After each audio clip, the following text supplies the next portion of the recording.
অনেক ওষুধ খেতে হয়, অনেক।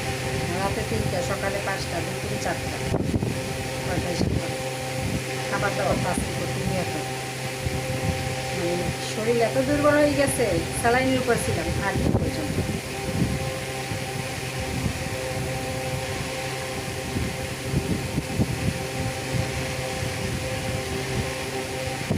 পানি খেতেও বসি, কিন্তু পানি খেতে পারিনি, বমি এসে।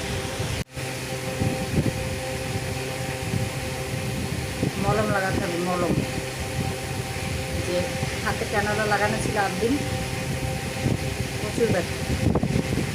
এখানে এখন মলম দিতে হবে। এই যে ক্যানোলা 3বার সিদ্ধ করা হয়েছে, 4বার। মানে আমার হাতে ক্যানোলা দিয়ে রাখতে পারি না, ব্রেন চিকনের জন্য হাত ফুলে ওঠে, এই জন্য 3টা সিদ্ধ করছে।